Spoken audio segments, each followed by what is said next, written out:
কুল্লু নাফসিন যায়কাতুল মাউত, মৃত্যুর যন্ত্রণা সকলেরই এই স্বাদ চাখতে হবে। দেখেন, একটি গরু মৃত্যু যন্ত্রণা কত কঠিন।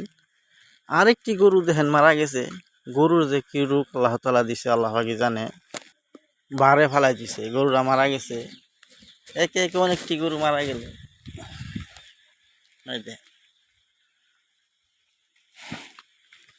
ইতুরি গরু যে মারা গেল, কোনো চিকিৎসায় কাজ হচ্ছে না। যার ভিতরে আল্লাহ তাআলা জীবন দিছে সকলেরই মৃত্যুর শাক চাইতে হবে, কিন্তু গরু হলো নিষ্পাপ। আল্লাহ তাআলার কাছে গরুর কোনো হিসাব নাই, কিন্তু মানুষ যাররা থেকে যাররা পরিমাণ হিসাব দিয়া একটা কদম দিতে হবে। সেই কারণে সকল মুসলমানদের আমি বলি, আল্লাহর হুকুমগুনা মানার চেষ্টা করব, নবীর সুন্নাহ তরিকা মতো চলার চেষ্টা করব। যতদিন বেঁচে থাকবো হক কথা বলার চেষ্টা করব, সব সময় সৎ পথে থাকার চেষ্টা করব।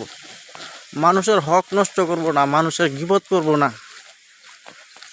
আমরা সারা দিন বিভিন্ন জায়গা দইসা, চাষটলে হোক, বাজার ঘাটে, যেখানে সেখানে বিভিন্ন মানুষের পরনিন্দা করি। ভাই, মানুষের প্রশংসা বাড়াইয়া মানুষের পরনিন্দা করিয়া কোনো লাভ নাই।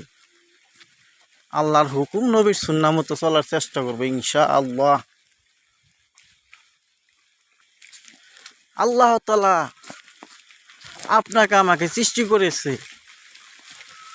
আল্লাহ তাআলার ইচ্ছা যেখানে রেজেক রাখছে আল্লাহ তাআলা, সেখান থেকে আপনার রেজেক আল্লাহ তাআলা দিব।